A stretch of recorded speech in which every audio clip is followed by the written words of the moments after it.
الحمد لله وحده والصلاة والسلام على من لا نبي بعد أما بعد فقد قال الله حق سبحانه وتعالى في محكمه التنزيل أعوذ بالله من الشيطان الرجيم بسم الله الرحمن الرحيم قل هو الله أحد الله الصمد لم يلد ولم يولد ولم يكن له كفوا أحد صدق الله العظيم قال النبي صلى الله عليه وسلم إنما الأعمال بالنيات وإنما لكل امرئ ما نوى فمن كانت هجرته إلى الله ورسوله فهجرته إلى الله ورسوله ومن كانت هجرته إلى دنيا يصيبها أو امرأة ينكحها فهجرته إلى ما هاجر إليه صدق رسول الله صلى الله عليه وسلم. இவ்வையகத்தை படைத்து மிக அழகிய முறையில் ஆட்சி செய்யக்கூடிய ஏகனாய் அல்லாஹ் சுப்ஹானஹு வ தஆலாவுக்கே எல்லா புகழும் புகழ்ச்சிகளும் அல்ஹம்துலில்லாஹ். இந்த உலகத்துக்கு கடைசியாக வந்துதித்த எம்முயிரும் மேலான ஹஜ்ரத் முஹம்மது முஸ்தபா ஸல்லல்லாஹு அலைஹி வஸல்லம் அவர்கள் மீதும் அவர்களுடைய அடிச்சுவடுகளை சுன்னாக்களை வழிமுறைகளை அணு அணுவாக பின்பற்றி வாழ்ந்த உத்தம சஹாபாக்கள் தாபிஈன்கள் தபிஈன்கள் யாரெல்லாம் கியாமத் வரைக்கும் அன்னாரை உண்மையான இஹ்லாஸுடன் பின்பற்ற போகிறார்களோ அவர்கள் அனைவர் மீதும் ஸலாத்தும் ஸலாமும் என்றென்றும் உண்டாவதாக. கண்ணியத்துக்குரிய அல்லாஹ் சுப்ஹானஹு வ தஆலாவுடைய நல்லடியார்களே, அல்லாஹ்வும் அவருடைய தூதரும் எவைகளை எல்லாம் எங்களுடைய வாழ்க்கையிலே எடுத்து நடக்குமாறு எவருக்கிறார்களோ அவைகளை வாழ்க்கையில் இயன்ற அளவு எடுத்து நடவுங்கள். வத்தகுல்லாஹ மஸ்ததஅதும். அல்லாஹ்வும் அவருடைய தூதரும் எவைகளிலிருந்து தவிர்ந்து எங்களுடைய வாழ்க்கையை பரிசுத்தமாக்கிக் கொள்ளுமாறு சொன்னார்களோ அப்படியாப்பட்ட விடயங்களிலிருந்து முற்று முழுதாக தவிர்த்து கொள்ளுமாறு முதலாவதாக எனக்கும் அப்பால் உங்களுக்கும் நான் வசியை செய்து கொள்கிறேன். கண்ணியத்துக்குரிய அல்லாஹ் சுப்ஹானஹு வ தஆலாவுடைய நல்லடியார்களே, இன்றைய ஹுதுபாவுடைய நேரம் மிகவும் சுருக்கமாக இருப்பதனால எங்களுடைய மாணவர்களுடைய பரீட்சை நிகழ்ந்து கொண்டிருப்பதனால் நேரம் மிகவும் சுருக்கமாக இருக்குது. முடியுமான சில விடயங்களை தெளிவுபடுத்தலாம் என்று நினைக்கிறேன். சகோதரர்களே, பெரியார்களே, அல்லாஹ்வுடைய நல்லடியார்களே, அல்லாஹ் ரப்பல் இஸ்ஸத் ஜல்ல ஜலாலுஹு குர்ஆன்ல எப்படி நபிமார்களை பற்றி சொல்கிறானோ அது மாதிரி இந்த சமுதாயத்தில் வாழ்ந்த சில நல்லடியார்களை பற்றியும் அல்லாஹ் குர்ஆன்ல பேசுகிறான். உதாரணமாக ஹஜ்ரத் லுக்மான் அலைஹிஸ்ஸலாம், இவர் ஒரு நபியா அல்லது இவர் ஒரு வலியா என்றதுல பல கருத்துகள் இருக்குது. அதிகமான உலமாக்களுடைய கருத்து அவர் அல்லாஹ்வுடைய ஒரு இறைநேசர். லுக்மானே ஹக்கீம் அலைஹிஸ்ஸலாம் அவர்களுடைய அறிவுரைகளை பற்றி அல்லாஹ் தனி ஒரு சூறாவை இறக்கியிருக்கிறார். மகனுக்கு செஞ்ச வசியத். ஒவ்வொரு வாப்பமாரும் தண்ட பிள்ளைகளுக்கு கிழமைக்கு ஒருக்க அல்லது மாதத்துக்கு ஒருக்க அல்லது வருடத்துக்கு ஒருக்கையாவது கூப்பிட்டு வசிய செய்வோம். நான் நினைச்சு கொண்டிருக்கிறது வாப்பா மூத்தாகிற நேரத்துல சொல்றது மட்டும்தான் வசியத்தன் இல்லை. எங்களை வாப்பமாறு செய்யற வசியத் திறமை வச்சுக்கொண்டு, எங்களை வாப்பமாறு பிள்ளைகளுக்கு செய்யற வசியத் கையால உருக்கி உருக்கி திரும்ப இது நடந்தா பார்ப்போம், அல்லது துமுக்கட்டு கொள்ளோட அல்லது அவர் போட்ட பெல்ட்டோட. வசியத்தா என்ன? வசியத்தன்றது மன ஆசை ஆர்வத்தோட அந்த பிள்ளையுடைய எதிர்காலத்தை நலனை வச்சு அந்த பிள்ளைகளுக்கு சொல்லப்படக்கூடிய அறிவுரைகள். அதற்கு லுக்மான் அலைஹிஸ்ஸலாம் ஒரு அரசன் வேலைக்காரனாக இருந்தார்.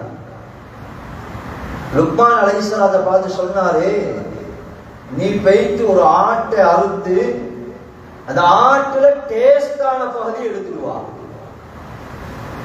லுக்மான் அலைஹிஸ்ஸலாம் போய் அறுத்தாங்க. அந்த ஆட்டை அறுத்து போட்டு ஆட்டுடைய ஹார்ட்டையும் நாக்கையும் வெட்டி எடுத்துட்டு வந்தான். அப்படிதான் ஆடு மாட்டுடைய பார்ட்ஸ் டேஸ்ட்.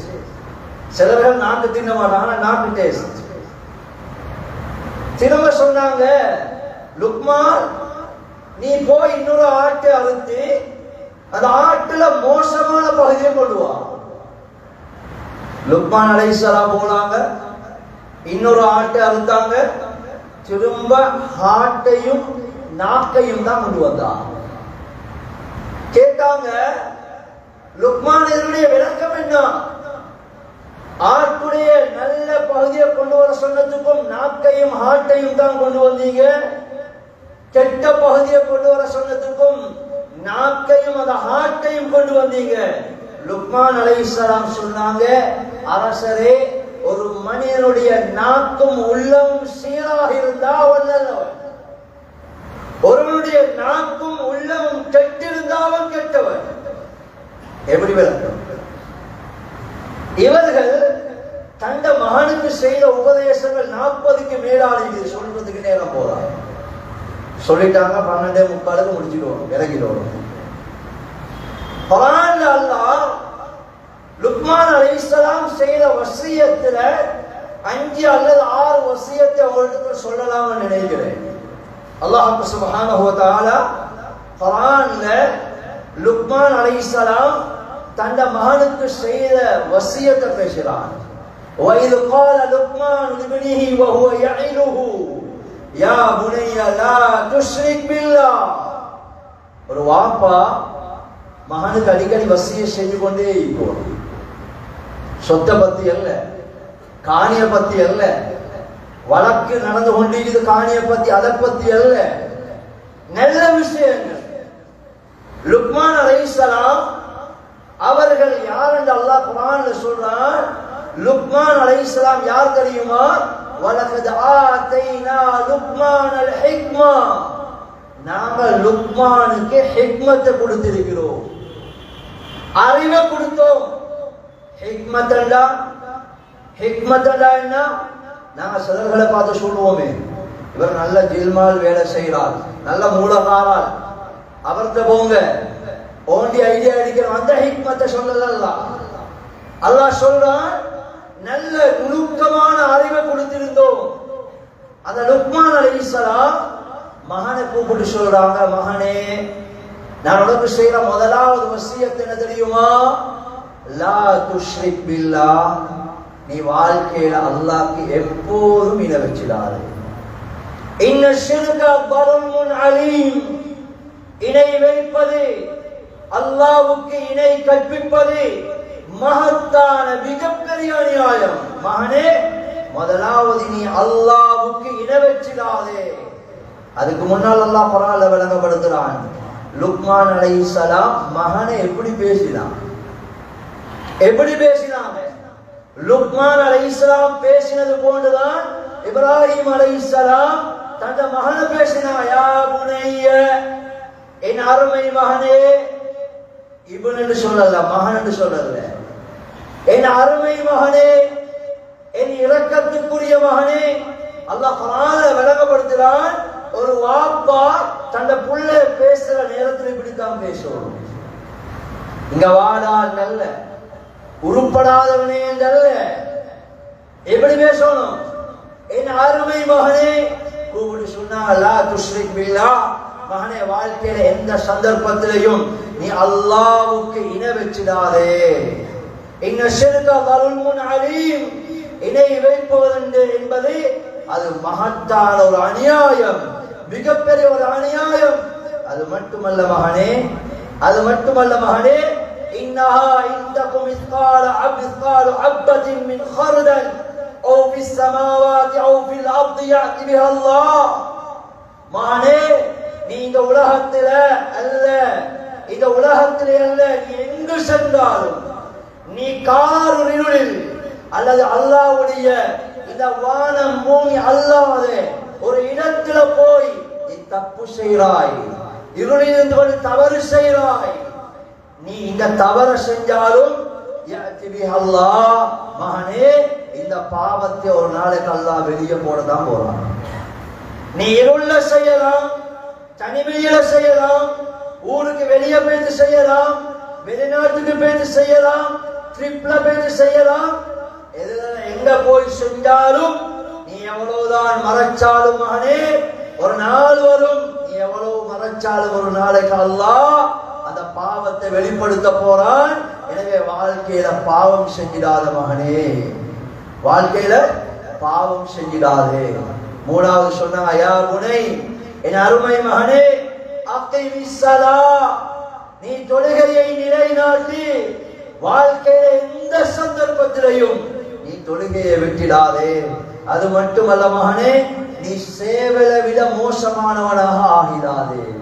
ஏனென்றால் அந்த சேவல் தஹஜ்ஜுதில் எழும்புது, அந்த சேவல் சுபஹுக்கு எழுப்பாட்டுது.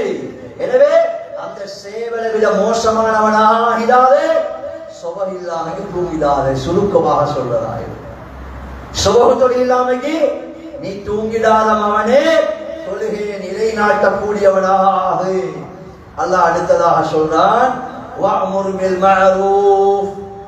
லுக்மான் அலைஹிஸ்ஸலாம் மகனுக்கு சொன்னாங்க, நாலாவது மகனே நீ மக்களுக்கு நல்லதை ஏறிக்கொண்டே இரு, மக்களுக்கு நல்லதை சொல்லிக் கொண்டிரு. வன்ஹானில் முன்கர், மக்கள் செய்யக்கூடிய தவறிலிருந்து பாவங்களிலிருந்து நீ மக்களை தடுத்துக் கொண்டே இருப்பாயாக. நன்மையை ஏவு, பாவத்தை தடு. அது மட்டுமல்ல, வஸ்பிர் அலா மா அஸாபக், இந்த விடயங்கள் நடக்கக்கூடிய நேரத்தில் உன் வாழ்க்கையில வார கஷ்டம் நஷ்டங்களுக்கு நீ பொறுமை செய்வாரு.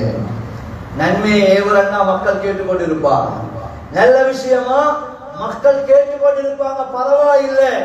எப்ப தீமையை தடுக்க ஆரம்பிப்போமோ அப்ப மக்கள் எதிர்க்க ஆரம்பிப்பாங்க. மகனே, மக்கள் எதிர்த்தாலும் பரவாயில்லை, நீ அதுல பொறுமையாக இருந்துவோ. நன்மையை ஏவுறது மட்டுமல்ல, பாவத்திலிருந்து நீ மக்களை தடு, பாவத்திலிருந்து மக்களை தடு. நன்மையை ஏவுறது மட்டுமல்ல, மக்கள் நன்மையை ஏவக்கூடிய நேரத்தில் அழகாக கேட்டுக்கொண்டிருப்பாங்க, எதுவும் சொல்ல மாட்டாங்க, எதுவும் பேச மாட்டாங்க. எப்ப பாவத்தை நீ தடுக்க ஆரம்பிப்பாயோ அப்ப ஓண்ட விடயங்களை மக்கள் கிண்ட ஆரம்பிப்பாங்க. சமுதாயம் அப்படித்தான். பிம்பர்கள்ல கூட உலமாக்கள் வந்து நல்ல விஷயங்களை சொன்னா கேட்டுக்கொண்டிருப்பாங்க. ஏதாவது ஹராமான தடுத்த விடயங்கள் பாவங்களை பத்தி பிம்பர்ல உலமாக்கள் காரசாரமாக பேசினா அடுத்தடிப்பு அவருக்கு பயான் இல்லை. காரமாக பேசிட்டாரு, காரமாக பேசிட்டாரு. அப்ப நன்மையை மட்டும்தான் ஏவோடு பாவத்தை தடுக்கப்படாது. பிம்பர்ல சொல்லலைன்னா எங்க பேச்சு சொல்ல.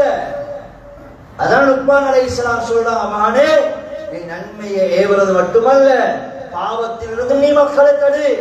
அந்த விடயங்களை செய்யக்கூடிய நேரத்தில் உனக்கு வார கஷ்ட நஷ்டங்கள் நீ பொறுமையாக இருந்துவோ. பொறுமை இழந்து வாயால இந்த வார்த்தையும் நீ பேசிடாதே.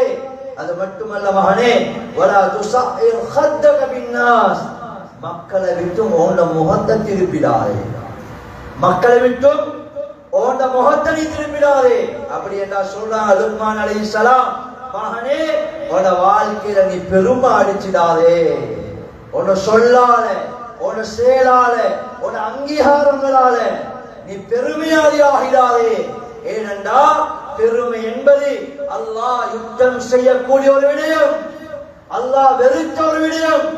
உன சொல்லாலையோ செயலாலையோ பெருமை வெளியாகிடக் கூடாது, பெருமை வந்துடக்கூடாது.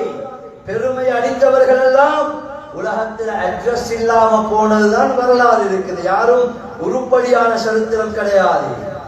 எனவே மகனே நீ பெருமை அடிச்சிடாதே, மக்களை விட்டு மோன முகத்தை திருப்பிடாதே. உன்னோட ஒருத்தர் பேசவாதாரு, முசாபா செய்தாரு, சலாம் சொல்லாரு, நீ பதில் சொல்லணும். நான் யார் இவருக்கு பதில் சொல்ல, இவர் யார் நான் பதில் சொல்ல, என கண்ணியம் என்ன, என அந்தஸ்து என்ன, இவர் யாரு நான் பேச்சு முசாபா செய்ய, இவர் யாரு நான் காலடிக்கு பேச்சு மன்னிப்பு கேட்க. இந்த பெருமை உன்னிடத்துல வந்துடக்கூடாது. பெருமை என்பது அது அல்லாஹ் யுத்தம் செய்யக்கூடிய விடயம். மகனே, நீ அந்த பெருமையிலிருந்து நீ உன்னை பாதுகாத்துக்கோ. அது மட்டுமல்ல மகனே, வலா தம்ஷி ஃபில் அர்தி மர்ஹா, நீ பூமியில நடக்கக்கூடிய நேரத்துல நீ காலை அடிச்சு அடிச்சு நடக்காதே.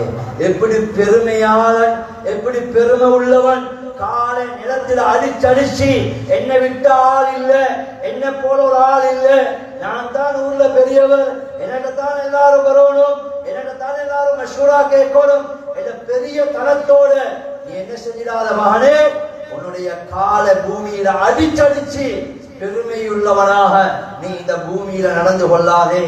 அது மட்டுமல்ல மகனே, நீ உன்னுடைய சத்தத்தை நீ குறைத்துக் கொள். நீ பேசக்கூடிய நேரத்தில் உன்னுடைய சத்தத்தை நீ குறைத்துக் கொள் மகனே. ஏனென்றால் இன்ன அன்கரல் அஸ்வாத் லஸௌத்துல் ஹமீர், படைப்புகள்ல இருக்கக்கூடிய அல்லாஹ்வுடைய படைப்புகள் இருக்கக்கூடிய படைப்புகளில் மிக கேவலமான சத்தம், மிக அருவருப்பான சத்தம் மகனே கழுதையுடைய சத்தம். உன்னுடைய சத்தத்தை உயர்த்தி பேசிடாதே, உன்னுடைய சத்தத்தை உயர்த்தி பேசிடாதே. நீ எவ்வளவு பெரிய ஆளாக இருக்கிறோம், உனக்கு தெரியாத பொலிஸ் இல்ல, உனக்கு தெரியாத ஆள் இல்ல, உனக்கு தெரியாத அரசியல்வாதி இல்ல. எந்த பிரச்சனை வந்தாலும் நீ சத்தம் போட்டுட்டு சமாளிச்சுட்டு வந்துடுவாய். அப்படியா இருந்தாலும் பரவாயில்லை மகனே, நீ உன்னுடைய சத்தத்தை நீ குறைச்சுக்கோ. அது மட்டுமல்ல மகனே, உன்னுடைய வாழ்க்கையில நீ அடிக்கடி ரப்பி ஃபிர்லி ரப்பி ஃபிர்லி, யா அல்லாஹ் என்னை மன்னிப்பாயாக, யா அல்லாஹ் என்னை மன்னிப்பாயாக என்ற வார்த்தையை நீ அடிக்கடி சொல்லிக் கொண்டிரு. வாப்பா மகனுக்கு சொல்லக்கூடிய வசியத் சகோதரர்களே, நாங்க எப்ப பிள்ளைய கூப்பிட்டு வசியத் செஞ்சுக்கிறோம்? வசியத் செய்யற நிலைமையில நாங்க இல்லை, வசியத் செய்யற நிலைமையில நாங்க இல்லை. மகனை தொலைப்போன்னு சொல்றதுக்கு கூட எங்களுக்கு ஏழாயே, நாங்க தொழுகைக்கு பள்ளிக்கு போறோம்ல, மகனுக்கு வசியத் செய்ய. அதன் லுக்மான் அலைஹிஸ்ஸலாம் செய்யக்கூடிய வசியத்தை பாருங்க. மகனே, நீ வாழ்க்கையில அடிக்கடி ரப்பி ஃபிர்லி ரப்பி ஃபிர்லி ரப்பி ஃபிர்லி இந்த வார்த்தையை சொல்லிக் கொண்டிரு. அது மட்டுமல்ல, ஹதீஸ்ல வருகிறது, சொன்னாங்க லுக்மான் அலைஹிஸ்ஸலாம், மகனே நீ இந்த கடனுடைய விடயத்திலிருந்து நீ தூரமாகிக்கோ, யாருக்கும் கடனாளியாகிறாதே. ஏன் தெரியுமா? கடன் என்பது பகலையில உனக்கு கேவலத்தை கொண்டு வந்து சேர்த்து மகனே, இரவுல சஞ்சலத்தை கொண்டு வந்து சேர்த்தும். நீ கடன் பற்றி என்றா உன வெள்ளைக்கேற்ற வீக்கம் இல்ல, கண்ணை குடிச்சது நின்றது எல்லாத்துக்கும் கடன் எடுக்கிறாய், நீ கடனாளியாக மாறிட்டீ என்றா பகலையில கேவலப்படுவாய், இரவுல சஞ்சலப்படுவாய். ஏ பகலையில பயம், கடன்காரன் கண்டா எங்கேயாவது கேட்டுடுவானோ, கலியன் வீட்டுல கண்டா கேட்டுடுவானோ, கலியன ஹோல்ல கண்டா கேட்டுடுவானோ, மையத்தூட்ல கண்டா கேட்டுடுவானோ, அல்லது சமுதாயத்துக்கு மத்தியில 4 பேருக்கு மத்தியில வந்து ஏதாவது ஏசி கடனை கேட்டுட்டான்டா எவ்வளவு பெரிய இணைவு.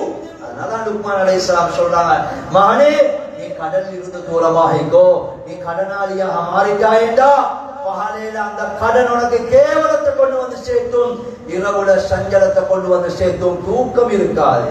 நல்ல அழகான மெட்ரஸ் போட்டிருப்பாரு, ஸ்பின் மெத்திக்கும், ஏசி போட்டு தான் நீக்குது, குடிக்க தேவையா மேல் மாடியில சீப்புள்ளிக்கு எல்லாம் நீக்குது. ஆனா ராவேல சஞ்சலம், அடே நாளைக்கு செக்கு சளி போடணுமே, அவன் வருவானே, இவன் வருவானே, வண்டிக்காரன் வருவானே, வாகனக்காரன் வருவானே, ராவேல தூக்கம் இல்லை உனக்கு மகனே. அதனால சொன்னாங்க, நீ கடனாளியாக மாறிடாதே. இப்படி லுக்மான் அலைஹிஸ்ஸலாம் அவர்களுடைய நிறைய வசியத்துகள் குர்ஆன்ல சொல்லப்பட்டிருக்குது. அது மாதிரி ஹதீஸ்கள்ல ஏராளமாக கிட்டத்தட்ட 40க்கு மேற்பட்ட வசியத்துகளை தன்னை மகனுக்கு சொன்ன புத்திமதிகளை அல்லாஹ் சொல்றான். சகோதரர்களே, பெரியார்களே, அல்லாஹ் குர்ஆன்ல ஒரு விஷயத்தை சொல்றா நல்லா நினைச்சுக்கொள்ளணும். ஒரு நாளும் அல்லாஹ் சும்மா சொல்றது கிடையாது, அல்லாஹ் சும்மா சொல்றது கிடையாது. குர்ஆன்ல அல்லாஹ் சொன்ன ஒவ்வொரு விடயமும், ஒவ்வொரு ஹர்ஃபும் பெரும் பெரும் அர்த்தங்களை கொண்டது. ஹஜ்ரத் லுக்மான் அலைஹிஸ்ஸலாம் ஒரு நபி கிடையாது, ஆனால் ஒரு வாப்பா ஒரு பிள்ளைக்கு எப்படி ஒரு பிள்ளைய வழிநடத்தணும், ஒரு வாப்பா பிள்ளைக்கு என்னென்ன வசியத்துகளை செய்யணும் என்றதை அல்லாஹ் குர்ஆன்ல தனி ஒரு சூறாவை இறக்கி விளங்கப்படுத்துறான்டா, வாப்பக்கும் மகனுக்கும் இடையில உள்ள தொடர்பு எவ்வளவு சீராயிருக்கும். தொழுகை சகோதரர்களே, 5 நேரம் எங்கேயும் குர்ஆன்ல அல்லாஹ் நீங்க லொஹர தொழுங்க, அஸர தொழுங்க, லொஹருக்கு 4, அஸருக்கு 4, மக்ரிபுக்கு 3, இஷாக்கு 4, சுபஹுக்கு 2. குர்ஆன்ல எங்கேயும் உங்களுக்கு பார்க்கலாது. குர்ஆன்ல எங்கேயும் அல்லாஹ் சராஹத்தா சொல்லல, தொழுங்கன்னு சொல்லிக்கிறான். தொழுகையுடைய கடமைகளை பத்தி அல்லாஹ் பேசல. அது மாதிரிதான் நோம்பு, நீங்க நோம்பு குடிங்கன்னு சொல்லிக்கிறான். இத்தனை மணியிலிருந்து இத்தனை மணி வரைக்கும் தான் குடிக்கணும், இதுதான் சாப்பிடணும். குர்ஆன்ல அல்லாஹ் தெளிவாக பேசியது கிடையாது. ஜகாத்தும் அப்படித்தான், ஹஜ்ஜும் அப்படித்தான். ஹஜ்ஜுடைய விஷயத்திலே பாருங்க, நீங்க உம்ராக்கு போறண்டா எப்படி நீங்க இஹ்ராம் கட்டணும், அல்லது நீங்க எப்படி தவாஃபை ஆரம்பிக்கணும், அல்லது நீங்க எப்படி சை செய்யணும், அல்லாஹ் குர்ஆன்ல பேசல. முபஹமாக சில விஷயங்களை சைக்கிளையாக பேசுகிறான். ஆனா சகோதரர்களே, பெரியார்களே, இஸ்லாத்துடைய 5 கடமைகளையும் பத்தி விரிவாக பேசாத அல்லாஹ் தனி ஒரு சூறாவை இறக்கி, அது ஒரு நபியுடைய வசியத் அல்ல, அல்லாஹ்வை நெருக்கமான ஒரு இறை நேசருடைய வசியத்தை தனி ஒரு சூரா, 31வது சூரா, சூரா லுக்மான் என்று இறக்கி அல்லாஹ் ஒரு வாப்பக்கும் மகனுக்கும் உள்ள தொடர்பை சீராக்கணும் என்றதை பத்தி பேசுகிறான்டா, இந்த தொடர்புகள் எவ்வளவு சீராகும். எனவே சகோதரர்களே, பெரியார்களே, இந்த தொடர்புகளை நாம் சீராக்குவோம். எங்களுடைய பிள்ளைகளை கண் குளிர்ச்சி உள்ள பிள்ளைகளாக நாங்க ஆக்குறதுக்கு முயற்சி செய்வோம். சகோதரர்களே, வசியத்துன்றது பிள்ளைகள் எக்ஸாம் எழுதுறாங்க, நிறைய வாப்பமாறு பிள்ளைகளுக்கு விளையாட போற விட்டுறதும் இல்லை. படிக்கணும், இந்த 8-10 நாளும் எக்ஸாம், விளையாட போவாதே, படி, எந்த அளவு படிக்கணுமோ அந்த அளவு படி, உனக்கு என்ன செஞ்சு தரணுமோ அதெல்லாம் நான் செஞ்சு தரேன், பயப்படாதே. பாப்பா படிப்புக்கு ஆசை ஆர்வம் ஊட்டுற மாதிரி தொழுகைக்கும் ஆசை ஆர்வம் ஊட்டணும். தொழுகை என்பது எழுதக்கூடிய பிள்ளைய நினைச்சிடக் கூடாது. எக்ஸாம் நேரத்துல மட்டுமல்ல, எங்களை பிள்ளைகளை பழகிக்க அப்படித்தான். சோயின டைம்ல மட்டும்தான் பிள்ளைய பள்ளிக்கு வாரு, எக்ஸாம் எழுதுற டைம்ல தான் வாப்பா பள்ளிக்கு கூட்டிட்டு வாரு. 5 வக்துக்கும் பள்ளிக்கு இல்ல, ஆனா புள்ள எக்ஸாம் எழுதுற டைம்ல தஹஜ்ஜுதுல பள்ளி இல்ல, பரவாயில்ல. ஆனா இது சீசன் தொழுகை அல்ல, எக்ஸாம் பீரியட்க்கு மட்டும் தொழுவது அல்ல. லுக்மான் அலைஹிஸ்ஸலாம் சொன்னாங்க, மகனே உனக்கு கஷ்டம் வர நேரத்துல, எக்ஸாம் பீரியட்ல ஒரு பிரச்சனை வந்த நேரத்துல, அல்லது ஓடு மையத்தூடானா மட்டுமல்ல தொழுகை. தொழுகைன்றது நீ எக்காலமும் தொழணும், பிள்ளைகளுக்கு அறிவுறுத்தி கொண்டே இருக்கணும். சகோதரர்களே, எனவே வசியத் என்றது நாங்க மௌத்தாகிற நேரத்துல மட்டும் மகனை கூப்பிட்டு, மகனே எனக்கு இத்தனை பில்டிங் இருக்குது, இவ்வளவு கோடி சொத்து இருக்குது, இந்த ஒப்பினை இவர்கிட்ட, இந்த ஒப்பினை அந்த ஹாஜியார்ட்ட, இந்த ஒப்பினை இவர்கிட்ட பேருக்கு தான் எழுதிக்கு, அந்த வசியத் அல்ல. வசியத்தினது கிழமை கொடுக்க, அல்லது மாதத்துக்கு கொடுக்க, அல்லது வருஷத்துக்கு கொடுக்க சரி கூப்பிட்டு அந்த பிள்ளைகளுக்கு வாப்ப புத்திமதி சொல்லணும். அப்படி புத்திமதி சொன்னா அந்த பிள்ளைகளும் நேரான வழியில் நடப்பாங்க, எங்களுக்கும் நேரான வழியில நடக்கிறது லேசாயிருக்கும். எனவே அல்லாஹ் சுப்ஹானஹு வ தஆலா நம் அனைவரையும் கபூல் செய்வார்.